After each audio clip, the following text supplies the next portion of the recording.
Class 9-এর acid base ক্লাসে আমরা প্রথম দিন আগে ক্লাসটাতে আলোচনা করেছি অ্যাসিড কী জিনিস এবং ক্ষার কী জিনিস, এবং সম্পূর্ণ আলোচনাটা হয়েছে আরহেনিয়াসের তত্ত্ব অনুসারে। আমরা পড়েছিলাম এমন একটা কেমিক্যাল যে কেমিক্যালের মধ্যে হাইড্রোজেন থাকতে হবে এবং সেটাকে জলে দ্রবীভূত হতে হবে। তাহলে প্রথম শর্ত ছিল সেই যৌগটার মধ্যে হাইড্রোজেন থাকতে হবে, সেই যৌগটাকে জলে দ্রবীভূত হতে হবে, এবং জলে দ্রবীভূত হলেই হবে না, জলে দ্রবীভূত হওয়ার পর H+ আয়ন ত্যাগ করতে হবে ক্যাটায়ন হিসাবে। সেই সমস্ত যৌগগুলোকে আমরা বলেছিলাম অ্যাসিড। আর ক্ষার বলেছিলাম যে সমস্ত যৌগ জলে দ্রবীভূত হয়ে OH- ত্যাগ করে তাদেরকে বলা হয় ক্ষার। তাহলে আমরা অ্যাসিড ও ক্ষার নিয়ে আলোচনা করেছিলাম। আবার একবার রিপিট করছি, যে সমস্ত যৌগ, যে সমস্ত হাইড্রোজেন সমন্বিত যৌগ জলে দ্রবীভূত হয়ে H+ আয়ন দেয় তাকে অ্যাসিড বলা হয়, এবং যে সমস্ত যৌগ জলে দ্রবীভূত হয়ে OH- আয়ন প্রদান করে তাকে বলা হয় ক্ষার। এবং এই সম্পূর্ণ থিওরিটা ছিল বিজ্ঞানী আরহেনিয়াসের থিওরি। এই আরহেনিয়াস থিওরির সেকেন্ড যে শর্ত, যে যৌগটাকে জলে দ্রবীভূত হবে, তাহলে আরহেনিয়াসের থিওরিটা জল ছাড়া ব্যাখ্যা করা যাবে না। এটা হচ্ছে আরহেনিয়াস তত্ত্বের একটা সীমাবদ্ধতা। সীমাবদ্ধতা মানে কি না, কোন জিনিসগুলো তিনি ব্যাখ্যা করতে পারছেন না, মানে তার থিওরির মধ্যে কোন কোন জায়গাগুলো গ্যাপ রয়েছে, এটাই হচ্ছে কি সীমাবদ্ধতা, ড্রব্যাকস, ইংরেজিতে বলা হয় ড্রব্যাকস, লিমিটেশন। অর্থাৎ তার থিওরিটা এই জায়গাটাতে গ্যাপ পড়ে গেছে, এই জিনিসগুলো তিনি ব্যাখ্যা করতে পারেন নাই, সেইগুলোকে বলা হচ্ছে সীমাবদ্ধতা। সেগুলো আমরা পয়েন্ট করে করে লিখব। কি আরহেনিয়াস তত্ত্বের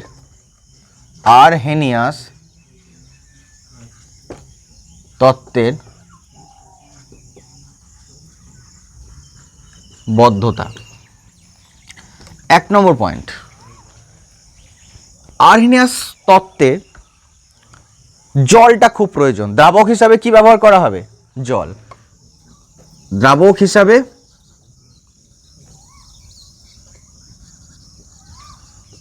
কি ব্যবহার করা হবে বল? জল ব্যবহার করা হবে। দ্রাবক হিসাবে জল ব্যবহার করা হয়। তাহলে জল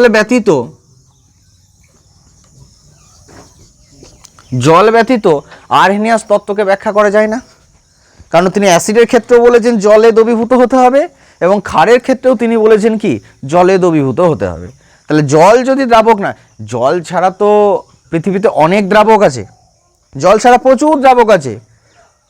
জল হচ্ছে ইউনিভার্সাল সলভেন্ট, মানে সর্বজনীন দ্রাবক। মানে জলের মধ্যে অনেক পদার্থ দ্রবীভূত হতে পারে, কিন্তু জলই একমাত্র দ্রাবক তা তো নয়, জল ছাড়া আরও অনেক দ্রাবক আছে। তাই দ্রাবক হিসাবে জল ব্যবহার করা হয় আরহেনিয়াস তত্ত্বে। জল ব্যতীত অ্যাসিড ও ক্ষার ব্যাখ্যা করা যায় না। করা যায়? ব্যাখ্যা করা যায় না। এটা আরহেনিয়াস তত্ত্বের প্রথম সীমাবদ্ধতা। আরহেনিয়াস তত্ত্বের প্রথম সীমাবদ্ধতা যে এই তত্ত্বের মাধ্যমে তুমি জলই দরকার, জল ছাড়া তুমি কোনো পদার্থকে কি করতে পারবে না, অ্যাসিড না ক্ষার সেটা বলতে পারবে না। আবার এমন কোনো পদার্থ যেটা জলে হয়তো দ্রবীভূতই হবে না, তাহলে তার অ্যাসিড ধর্ম আছে না ক্ষার ধর্ম আছে আমি চিনতে পারবো না। তাহলে আরহেনিয়াস তত্ত্বের মাধ্যমে আমরা এগুলো ব্যাখ্যা করতে পারবো না। যেমন NH4Cl একটা কম্পাউন্ড আছে, যার বাংলা নাম হচ্ছে নিশাদল, তাই না? একে যদি তরল অ্যামোনিয়া NH3-তে দ্রবীভূত করা হয়, একে যদি তরল অ্যামোনিয়াতে দ্রবীভূত করা হয়, তাহলে এইটা অ্যাসিডের মতো আচরণ করে। আরহেনিয়াস কি বলেছিলেন? আরহেনিয়াস কিন্তু জলের মধ্যেই ছিলেন, আর এখানে আমি একে কোথায় দ্রবীভূত করলাম? তরল অ্যামোনিয়াতে দ্রবীভূত করলাম। কিসের মতো আচরণ করছে? অ্যাসিড। আবার NaNH2 NH2 বলে একটা কম্পাউন্ড আছে, এটা যদি তরল অ্যামোনিয়াতে দেওয়া হয় তখন এটা ক্ষারের মতো আচরণ করে। কার মতো আচরণ করে? ক্ষারের মতো। তাহলে দেখ, এই পদার্থটাকে তরল অ্যামোনিয়াতে দ্রবীভূত করলাম, অ্যাসিডের মতো আচরণ করছে। আবার এটাকে যখন আমরা কি বললাম, তরল অ্যামোনিয়াতে দ্রবীভূত করছি NaNH2 তখন এ কিসের মতো আচরণ করছে? এ তখন আচরণ করছে ক্ষারের মতো। তাহলে আরহেনিয়াসের তত্ত্ব অনুসারে এই জিনিসগুলোকে আমরা কি করতে পারবো? ব্যাখ্যা করতে পারবো? ব্যাখ্যা করতে পারবো না। আচ্ছা, আরহেনিয়াসের তত্ত্ব অনুসারে HCl, HNO3 এগুলোকে তো আমরা অ্যাসিড বলেছিলাম। ভালো করে দেখ, কেন অ্যাসিড বলেছিলাম না, HClকে যখন জলে দ্রবীভূত করা হয় তখন H++Cl- আয়ন উৎপন্ন করে, আর HNO3 যখন জলে দ্রবীভূত হয় তখন H++NO3- আয়ন। তাহলে এই আরহেনিয়াসের তত্ত্ব অনুসারে যারা H+ প্রদান করে জলীয় দ্রবণে বিশ্লিষ্ট হয়ে তারাই অ্যাসিড। কিন্তু এই HClকে যখন আমরা তরল অ্যামোনিয়াতে দ্রবীভূত করছি, তখন এ উৎপন্ন করছে কিন্তু NH4+, এ উৎপন্ন করছে কি NH4+, আর কি করছে Cl-। এই অ্যামোনিয়াম কি করছে, এখানকার হাইড্রোজেনটাকে নিয়ে নিচ্ছে, নিয়ে NH4+ হয়ে যাচ্ছে আর Cl- উৎপন্ন হচ্ছে। তাহলে HCl কিন্তু জলে দ্রবীভূত করলে কিন্তু সেটা H+ আয়ন দিচ্ছে, কিন্তু যখন এটাকে লিকুইড অ্যামোনিয়াতে দ্রবীভূত করছি তখন কিন্তু সে আমাকে H+ আয়ন দিচ্ছে না। মনে থাকবে? তাহলে এইগুলোই হচ্ছে কি আরহেনিয়াস তত্ত্বের সীমাবদ্ধতা। তাহলে আমরা কি দেখতে পেলাম? যে সবাই জলে দ্রবীভূত হচ্ছে না, সবাই জলে দ্রবীভূত হচ্ছে না। তাহলে যারা জলে দ্রবীভূত হয় তাদেরকে আমরা কি বলবো? আরহেনিয়াস তত্ত্বের অনুসারে কি হবে? সেটা অ্যাসিড তো হবে, কিন্তু জলে শুধু দ্রবীভূত হলেই তো হবে না, জলে দ্রবীভূত হলে সেটাকে বলবো দ্রবণীয় বা দ্রাব্য। আরহেনিয়াস তত্ত্ব অনুসারে জলে দ্রবীভূত হতে হবে, হাইড্রোজেন থাকতে হবে, H+ দিতে হবে, তবে সেটা অ্যাসিড হবে। ক্ষার হবে, জলে দ্রবীভূত হতে হবে, OH- দিতে হবে, তবে সেটা হবে কি ক্ষার। আমরা মূলত যে আলোচনাটা করছি যে আরহেনিয়াস একটা জায়গা তিনি ব্যাখ্যা করে গিয়েছেন, কিন্তু তার থিওরির মধ্যে আরও গ্যাপ রয়েছে। সেই গ্যাপগুলো কি? একটাই মেন সমস্যা, সেটা হচ্ছে দ্রাবক। কি সমস্যা? মেনলি দ্রাবক। অর্থাৎ জল ছাড়া যে আরও অনেক দ্রাবক আছে সেইগুলোতে কি তার ইফেক্ট পড়বে সেগুলো কিন্তু তিনি বলতে পারেননি। তাহলে যখন অ্যামোনিয়াম ক্লোরাইড NH4Cl কে যখন আমরা তরল অ্যামোনিয়াতে দ্রবীভূত করছি তখন সেটা অ্যাসিডের মতো আচরণ করছে। আবার NaNH2 কে যখন আমরা লিকুইড অ্যামোনিয়াতে দ্রবীভূত করছি তখন সেটা কি উৎপন্ন করছে? ক্ষার উৎপন্ন করছে। এর যে ব্যাখ্যা, এখানে তো জল নেই, এটা কি কোথায় দিয়েছি? তরল অ্যামোনিয়াতে। তাহলে এর তো ব্যাখ্যাটা কি হবে? সেটা কিন্তু আরহেনিয়াস কিছু বলতে পারেননি। তাহলে আমাদের দুটো টার্ম আসছে, একটা হচ্ছে কি ক্ষার ও কি ক্ষারক। কি টার্ম আসছে? ক্ষারক। ক্ষাররা শুধু জলে দ্রবীভূত হয়, ক্ষাররা শুধু জলে দ্রবীভূত হয়, আর ক্ষারকরা জলে দ্রবীভূত হতে পারে না। সবাই পারে না, কেউ জলে দ্রবীভূত হয়, কেউ অন্য দ্রাবকে দ্রবীভূত হয়। ক্ষার আমরা আলোচনা করছি, তার সাথে সাথে আলোচনা করছি কি ক্ষারক। ক্ষারক সবাই জলে দ্রবীভূত হতে পারে না, কেউ পারে, কেউ পারে না। যারা জলে দ্রবীভূত হতে পারে তাদেরকে বলবো কি ক্ষার, আর যারা জলে দ্রবীভূত হতে পারে না তাদেরকে বলবো কি ক্ষারকই বলবো, তাদের আর কোনো নাম হবে না। তাহলে ক্ষার হতে গেলে তাকে কি হতে হবে? ক্ষারক হতেই হবে। কিন্তু ক্ষারক হলেই কি সেটা ক্ষার হবে? হবে না। যেসব ক্ষারক জলে দ্রবীভূত হয় তাদেরকে বলা হয় কি ক্ষার। এটা পিচ্ছিল কারক একটা পদার্থ, স্বাদে মনে হয় যেন এটা তেতো মনে হয় নাকি, এবং খুবই ক্ষতিকারক কিন্তু। হ্যাঁ, তাহলে যেসব ক্ষারক কি জলে দ্রবীভূত হয় তাদেরকেই বলা হয় ক্ষার। সব ক্ষারক কিন্তু জলে দ্রবীভূত হয় না, যারা জলে দ্রবীভূত হয় তারা ক্ষার, আর যারা হয় না তারাই কি ক্ষারক। তাহলে ক্ষার হতে গেলে কি হতে হবে, তাকে ক্ষারক হতেই হবে, কিন্তু ক্ষারক হলেই ক্ষার নয়। এখান থেকে একটা প্রশ্ন আছে, সকল ক্ষারই ক্ষারক কিন্তু সকল ক্ষারকই ক্ষার নয় কেন, ব্যাখ্যা করো। তখন তোমাদেরকে উদাহরণ দিয়ে ব্যাখ্যাটা করতে হবে, ঠিক আছে?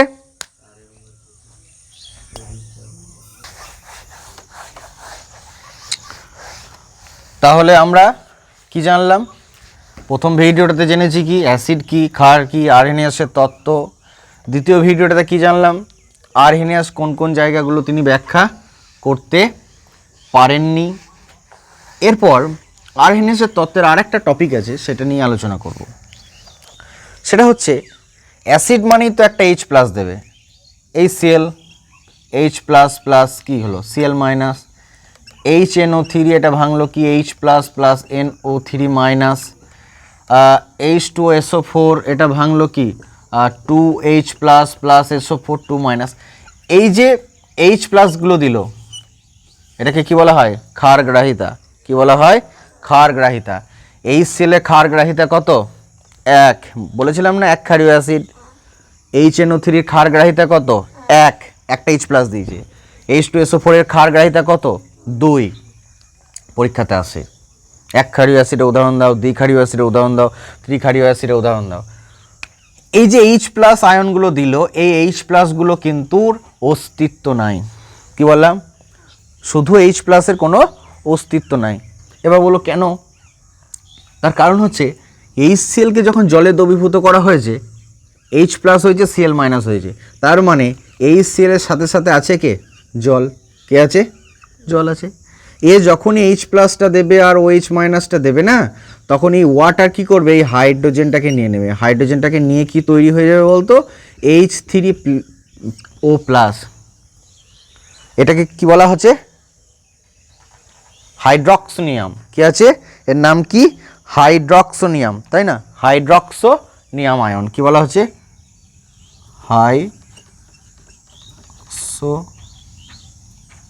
হাইড্রক্সোনিয়াম আয়ন। তাহলে কি করছে, প্রত্যেকটা অ্যাসিড, যারাই অ্যাসিড হবে তারাই কি করবে, H প্লাস দেবে, আর H প্লাসটাকে কে নেবে, জল নিয়ে কি উৎপন্ন করবে, H3O প্লাস। এটাকে কি বলা হচ্ছে, হাইড্রক্সোনিয়াম আয়ন। তাহলে এক্ষেত্রেও কি তৈরি হবে, এক্ষেত্রেও তৈরি হবে, ধরলে ওয়াটার যখনই পেয়ে যাবে তখনই কি হয়ে যাবে, এটা H3O প্লাস হয়ে যাবে। এখানেও যখন H2O পেয়ে যাবে তখন কি হয়ে যাবে, H3O প্লাস হয়ে যাবে। তাহলে আমরা এইভাবে লিখতে পারি, HCl, এটা এখানে ব্র্যাকেটের মধ্যে AQ লিখছি। AQ লিখছি মানে হচ্ছে অ্যাকুয়াস। অ্যাকুয়াস মানে কি, জল। অ্যাকুয়াস মানে কি, জল। যদি AQ লিখি তার মানে অ্যাকুয়াস, আর AL লিখলে পরে অ্যালকোহল, তার মানে এটা জলে গোলা হয়েছে। AQ লেখা আছে মানে অ্যাকুয়াস মানে জলে গোলা হয়েছে, আর AL মানে কি, অ্যালকোহলে গোলা হয়েছে। তাহলে এটা কি পাবো, এখানে পাবো H প্লাস প্লাস পাবো কি Cl মাইনাস, কিন্তু জল আছে, তাহলে জলে কি আছে, জল H2O। এ কি করবে, এটাকে নিয়ে নেবে, তাহলে আমাদের প্রোডাক্টটা আসবে কি H3O প্লাস প্লাস কি হবে, Cl মাইনাস। এটাকে বইয়ে দেখবি ডাইরেক্ট লেখা আছে। তাহলে কি হচ্ছে, এখান থেকে ভাঙছে H প্লাস, এটা জলের সঙ্গে যুক্ত হয়ে H3O প্লাস তৈরি করছে, আর কি উৎপন্ন করছে, Cl মাইনাস উৎপন্ন করছে। মনে থাকবে। এরপর আমরা কিছু অ্যাসিডের নাম লিখব এবং কোন পদার্থে কোন কোন অ্যাসিড থাকে সেগুলো লিখব।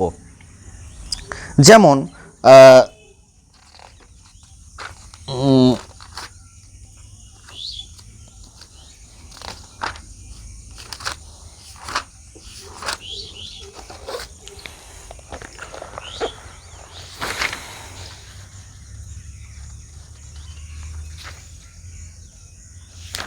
আচ্ছা, দইয়েতে কোন অ্যাসিড থাকে, দইয়েতে কোন অ্যাসিড থাকে, ল্যাকটিক অ্যাসিড। দইয়েতে কোন অ্যাসিড থাকে, ল্যাকটিক অ্যাসিড।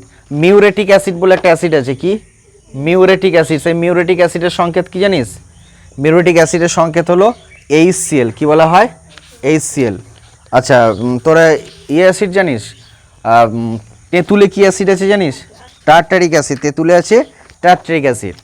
আচ্ছা, ভিনিগার বলে একটা পদার্থ আছে যেটা খাদ্য সংরক্ষণ করতে ব্যবহার করা হয়, এবং ফ্লেভারিং এজেন্ট হিসাবে ব্যবহার করা হয়।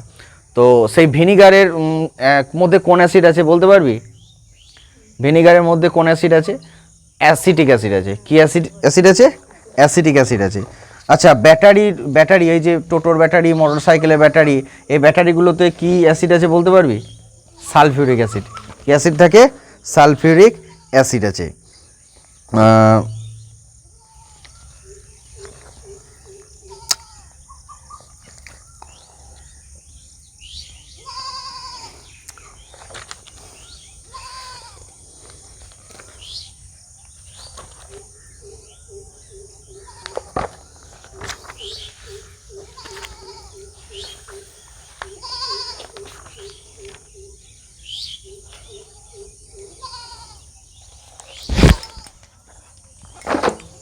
টোকা হয়েছে তোদের সব?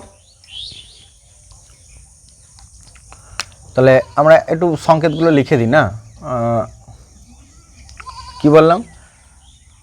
তেঁতুলে কি থাকে? তেঁতুলে থাকে টার্টারিক। কি থাকে? Tartaric acid. তেঁতুলে কি থাকে? Tartaric acid. তেঁতুলে কি থাকে? দইয়ে কোন অ্যাসিড থাকে? Lactic acid. আচ্ছা, ভিনিগারে কি অ্যাসিড থাকে?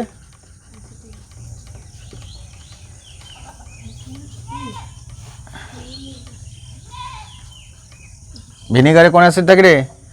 Acetic acid. আর কি বললাম রে? টমেটো, টমেটো, পালং শাক, পালং শাক কি থাকে? এগুলোতে অক্সালিক অ্যাসিড থাকে।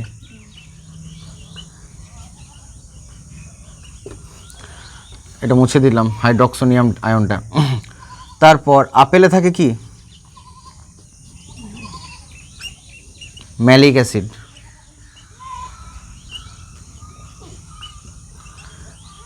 পিঁপড়ের হুলে, আচ্ছা লেবুতে থাকে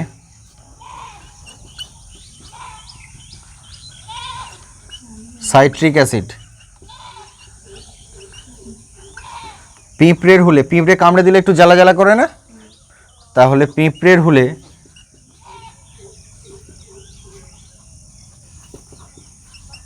হুলে কে থাকে?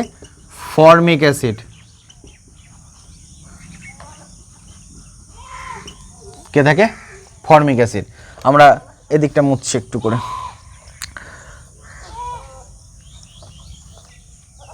তাহলে এগুলো সব অ্যাসিড।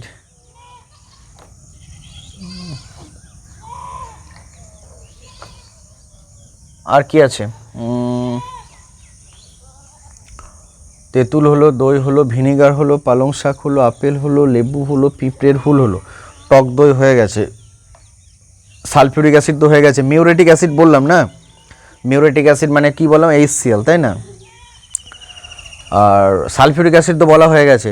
আচ্ছা, ফসফরিক অ্যাসিড বলেছি রে? ফসফরিক। আচ্ছা, ফসফরিক অ্যাসিড, ফসফরিক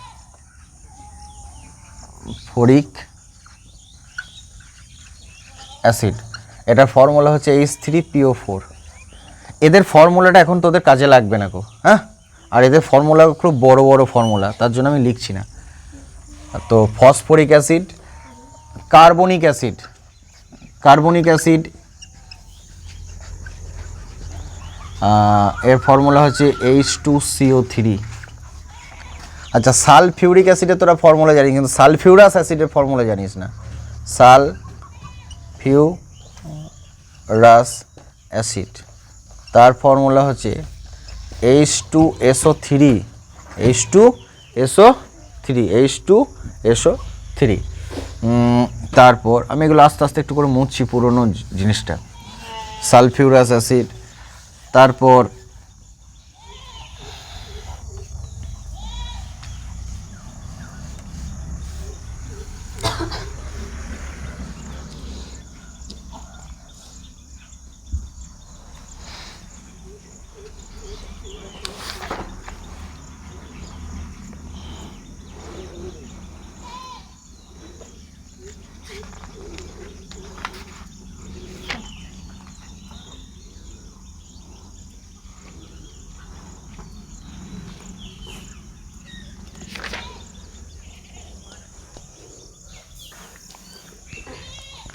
আচ্ছা, এইটা অজৈব অ্যাসিড, অজৈব, এগুলো আমি আই লিখে দিচ্ছি, ইনঅর্গানিক, ঠিক আছে, এগুলো ইনঅর্গানিক মানে অজৈব।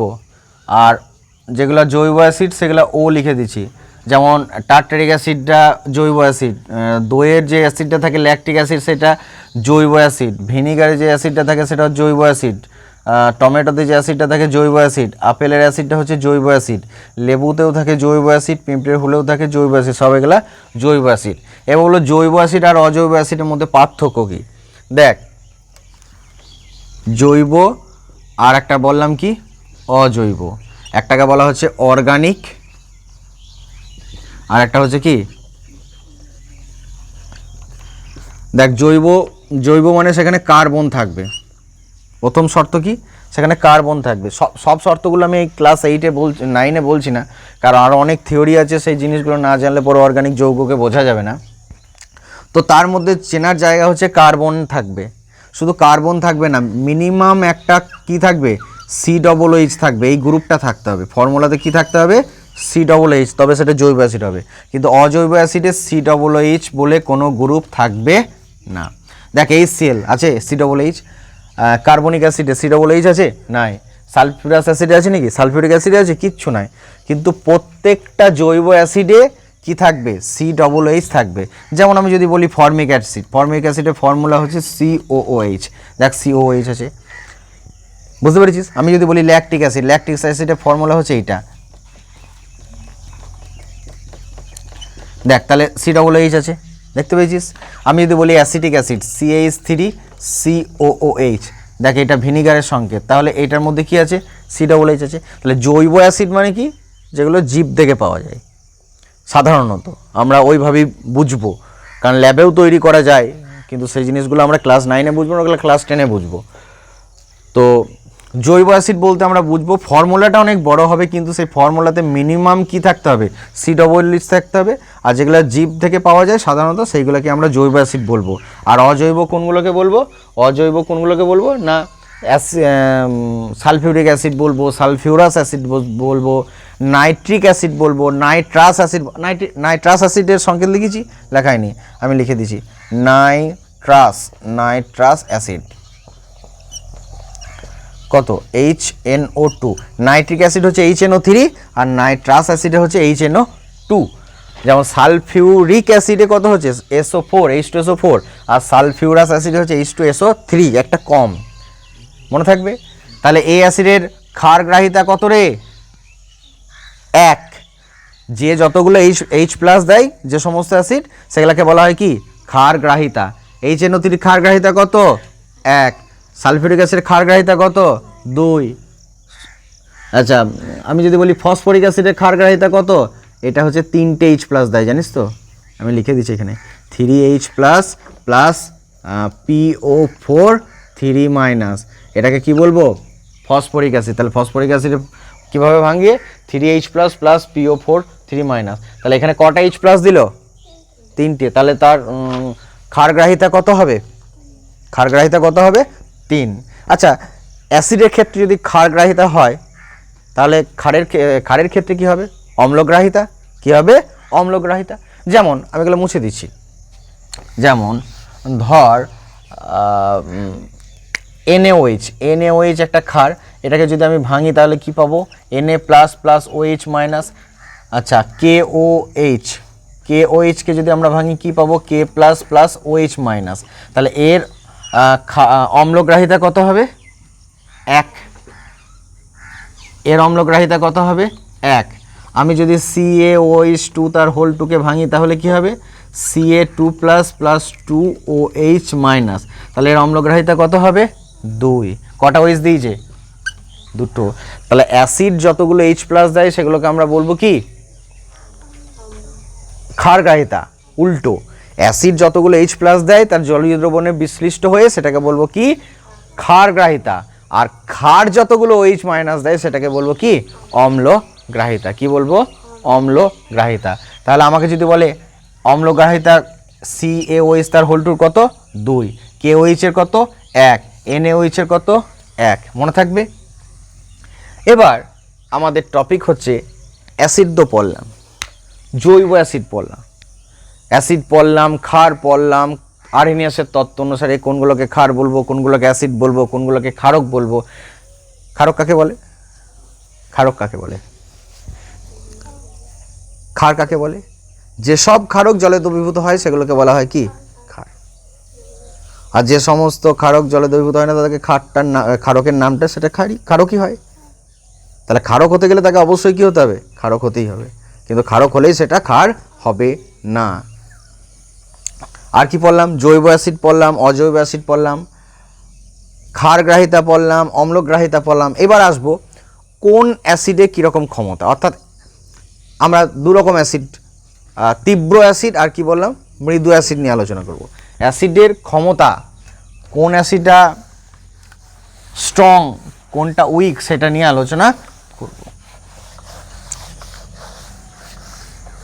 আজ ওয়েদারটা কেমন হয়ে রয়েছে না, কীরকম একটা রোদও নেই, খুব একটা মেঘলা আকাশও নেই, কীরকম একটা ওয়েদার হয়ে রয়েছে।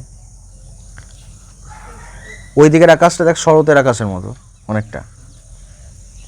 যাই হোক, অ্যাসিড দু রকম ভাগে ভাগ করছি। এক হচ্ছে তীব্র অ্যাসিড, আর কি দিলাম, মৃদু অ্যাসিড।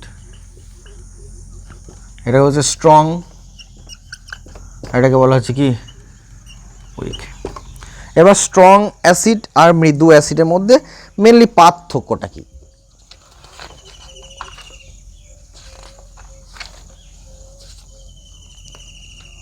লেখো,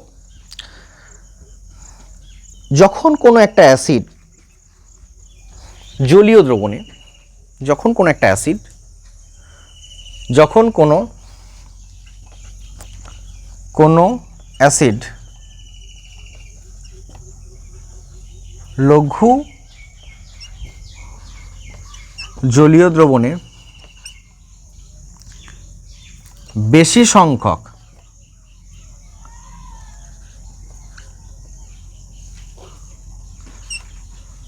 H+ আয়ন উৎপন্ন করে। দেখ, লঘু মানে কি? আচ্ছা, জলীয় দ্রবণ মানে কি? জল আছে। আর লঘু মানে কি? জলের পরিমাণটা বেশি আছে। তাহলে আমরা কি করলাম? যখন কোনো অ্যাসিড লঘু জলীয় দ্রবণে বেশি সংখ্যক H+ আয়ন, অ্যাসিড মানে তো H+ উৎপন্ন করবেই, যে সমস্ত অ্যাসিডরা প্রচুর পরিমাণে H+ উৎপন্ন করে তাদেরকে কি বলা হয়? তীব্র অ্যাসিড। কি বলা হয়? তীব্র অ্যাসিড। আর যে সমস্ত অ্যাসিড লঘু জলীয় দ্রবণে অল্প সংখ্যক H+ আয়ন উৎপন্ন করে তাদেরকে বলা হচ্ছে কি মোটামুটি মৃদু অ্যাসিড। কি বলা হচ্ছে? মৃদু অ্যাসিড। তাহলে যেসব অ্যাসিড লঘু জলীয় দ্রবণে খুবই অল্প সংখ্যক H+ আয়ন উৎপন্ন করে এবং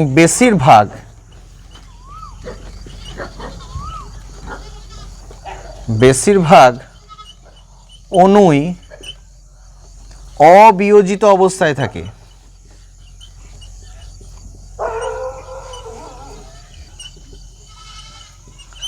অবিয়োজিত অবস্থায় থাকে তাকে কি বলা হয়? মৃদু অ্যাসিড। তাহলে তীব্র অ্যাসিড হতে গেলে কি হতে হবে? তীব্র অ্যাসিড হতে গেলে আমি ধরে নে যে অ্যাসিডটা দিলাম, আমি ধরে নে এখানে 100টা HCl দিলাম। কটা? 100টা। 100টাই কিন্তু H+ এবং Cl- এ ভেঙে যাবে,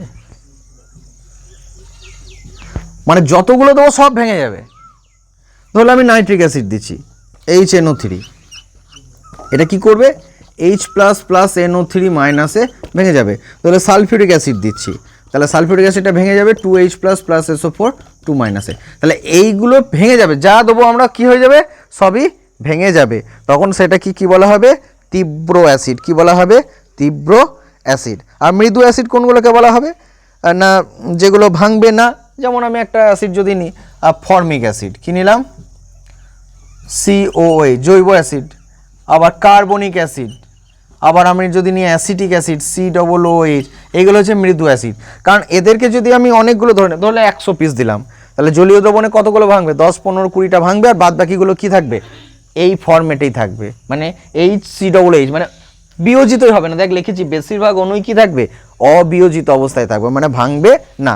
এরা অ্যাসিড H+ দেবে, কিন্তু আমি যতগুলো দেবো ততগুলো ভাঙবে না, খুব অল্প সংখ্যক কি হবে, ভাঙবে, মানে H+ আয়ন উৎপন্ন করবে। তাহলে মৃদু অ্যাসিডে কি হয়, H+ কম উৎপন্ন হয়, আর তীব্র অ্যাসিডে কি হয়, H+ প্রচুর পরিমাণে উৎপন্ন হয়, তার জন্য সেটা তীব্র অ্যাসিড আর কি হচ্ছে মৃদু অ্যাসিড।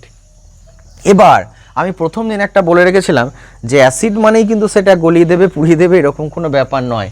কিন্তু ওই যে বললাম ক্লাসে একজন বদমাশি করলে গোটা ক্লাসের নাম খারাপ হয়, ধরো একটা ক্লাসে 4-5 জনের বদমাশি করে, তাও মানে ওই ক্লাসটা খুব ডিস্টার্ব করো, ওই ক্লাসটা খুব ছেলেগুলো খুব বদমাস, তার মানে এই নয় সবাই ডিস্টার্ব করে, হয়তো গোটা 4-5 জন ডিস্টার্ব করে। সেরকম অ্যাসিড মানে কিন্তু গলিয়ে দেবে, পুড়িয়ে দেবে, এরকম ব্যাপার নয়। কিছু কিছু অ্যাসিড আছে তারা খুব ডেঞ্জারাস, যেমন সালফিউরিক অ্যাসিড, একে রসায়নের রাজা বলা হয়। সালফিউরিক অ্যাসিড, এই অ্যাসিডটাকে বলা হচ্ছে রসায়নের রাজা। এর কাজ হচ্ছে, এর আলাদা একটা কাজ আছে, এটা নিরোধক হিসেবে ব্যবহার করা হয়। কি বললাম, নিরোধক হিসেবে ব্যবহার করা হয়। ইংরেজিতে বলা হয় ডিহাইড্রেটিং এজেন্ট। কি বলা হয়, ডিহাইড্রেটিং এজেন্ট, মানে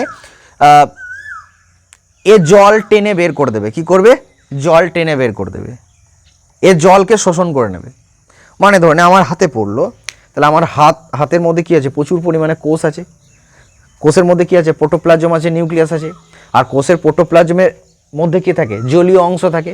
তাহলে ও যখনই সালফিউরিক অ্যাসিড এর মধ্যে পড়বে না, ওই কোষ থেকে কি করবে, জলটাকে টেনে বের করে দেবে, নিয়ে কি করবে, ওপরে ফোস্কার মতো তৈরি করে দেবে, জলটাকে বের করে দেবে, আর ভিতরে কার্বনগুলো পড়ে থাকবে, নি কালো পাড়া হয়ে যাবে।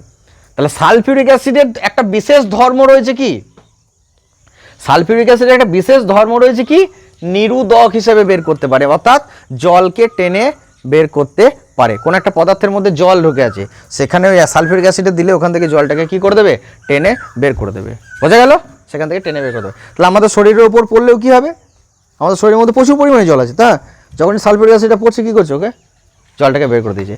তার জন্য এই ভয়ঙ্কর ধর্ম, এর একটা ভয়ঙ্কর ধর্ম রয়েছে, কি এই সালফিউরিক অ্যাসিডে, যে জলকেও টেনে বার করতে পারে।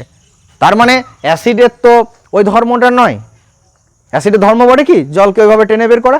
কিছু কিছু অ্যাসিড রয়েছে তাদের এক্সট্রা কিছু প্রপার্টি আছে, যাদের জন্য পুরো অ্যাসিড গ্রুপটার নাম খারাপ হয়ে গেল।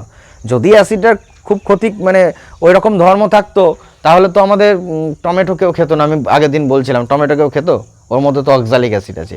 পালং শাককেও খেত, ওর মধ্যেও তো অক্সালিক অ্যাসিড। লেবুকেও, আমরা তো ভাতের সাথে লেবু খাই না, লেবু খাই আমরা, কমলা লেবু খাই, মৌসাম্বি খাই, এগুলো তো কি আছে, এগুলো তো অ্যাসিড আছে। আপেল খাই, আমের মধ্যে থাকে। তাহলে অ্যাসিড মানে আমরা কি বুঝলাম, ওই রকম ক্ষতিকর পদার্থ নয়। তবে কিছু কিছু অ্যাসিড রয়েছে, যে অ্যাসিডগুলোর মধ্যে ওই রকম এক্সট্রা কিছু অদ্ভুত প্রপার্টি আছে, যে প্রপার্টির জন্য কি হয়, আমরা পুরো গ্রুপটাকে বদনাম করি, সেটা নয়। তাহলে আমরা এতদিন পর্যন্ত কি জানলাম, আমরা প্রথম ক্লাসে জানলাম আরহেনিয়াসের তত্ত্ব অনুসারে অ্যাসিড কি, ক্ষার কি, আমরা মৃদু অ্যাসিড সম্পর্কে জানলাম, আমরা তীব্র অ্যাসিড সম্পর্কে জানলাম, আমরা জৈব অ্যাসিড সম্পর্কে জানলাম, অজৈব অ্যাসিড সম্পর্কে জানলাম, ক্ষার গ্রাহিতা কাকে বলে, অম্ল গ্রাহিতা কাকে বলে। ক্ষার গ্রাহিতা কাকে বলে, যে যখন যে কোনো অ্যাসিড জলীয় দ্রবণে বিশ্লিষ্ট হয়ে মোট যতগুলি H+ আয়ন প্রদান করে, সেই সংখ্যাটিকে ওই অ্যাসিডের কি বলা হয়, ক্ষার গ্রাহিতা। যে অ্যাসিড যতগুলো H+ দেবে তার তত ক্ষার গ্রাহিতা। ঠিক একই রকমভাবে যদি বলবো না, কোনো যৌগ, কোনো অ্যাসিড জলে, আচ্ছা অ্যাসিড ক্ষার গ্রাহিতা তো অবশ্যই অ্যাসিডের কথা। কোনো অ্যাসিড আমরা শুরুটা করছি কিভাবে, লিখে রাখো। কোনো অ্যাসিড জলীয় দ্রবণে বিশ্লিষ্ট হয়ে মোট যতগুলি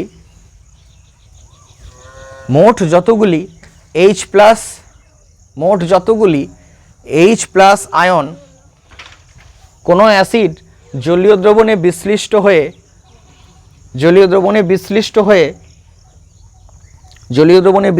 হয়ে মোট যতগুলি H প্লাস আয়ন প্রদান করে তাকে ওই অ্যাসিডের ক্ষারগ্রাহিতা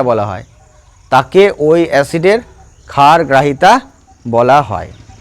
ঠিক একই রকমভাবে তাকে ওই অ্যাসিডের ক্ষারগ্রাহিতা বলা হয়। উদাহরণ HCl এর ক্ষারগ্রাহিতা 1, সালফিউরিক অ্যাসিডের ক্ষারগ্রাহিতা 2, H2SO4 এর ক্ষারগ্রাহিতা 2 আর H3PO4 এর ক্ষারগ্রাহিতা 3। ঠিক একই রকমভাবে তোমরা ওই ক্ষারের ক্ষেত্রে সংজ্ঞাটা লিখবে, যেসব ক্ষার জলীয় দ্রবণে বিশ্লিষ্ট হয়ে বা কোনো ক্ষার কি লিখেছি, কোনো ক্ষার জলীয় দ্রবণে বিশ্লিষ্ট হয়ে মোট যতগুলি OH মাইনাস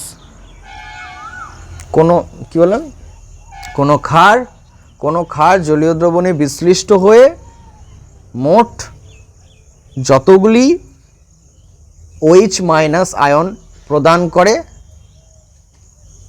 তাকে ওই ক্ষারের অম্লগ্রাহিতা বলা হয়। কোনো ক্ষার জলীয় দ্রবণে বিশ্লিষ্ট হয়ে মোট যতগুলি OH মাইনাস প্রদান করে তাকে ওই ক্ষারের অম্লগ্রাহিতা বলে। যেমন NaOH এর 1, CaOH এর 2, CaOH তার হোল 2 এর 2 আর কি বললাম AlOH 3 হোল 3 এর 3, এটা হচ্ছে অম্লগ্রাহিতা। তাহলে পটাশিয়াম হাইড্রোক্সাইড বা সোডিয়াম হাইড্রোক্সাইডের ক্ষেত্রে সেটা 1, ক্যালসিয়াম হাইড্রোক্সাইডের ক্ষেত্রে সেটা কত হলো 2 আর অ্যালুমিনিয়াম হাইড্রোক্সাইডের ক্ষেত্রে সেটা হয়ে গেল কত 3। আচ্ছা, এখান থেকে যে বড় প্রশ্নগুলো আসতে পারে তার আমি একটা লিস্ট তৈরি করে দিতে পারি, তোমরা পারলে পরে লিখে নাও বা আমি বলে দিচ্ছি তোমরা লিখে নাও। প্রথম প্রশ্ন আসতে পারে অ্যাসিড কাকে বলে উদাহরণ দাও।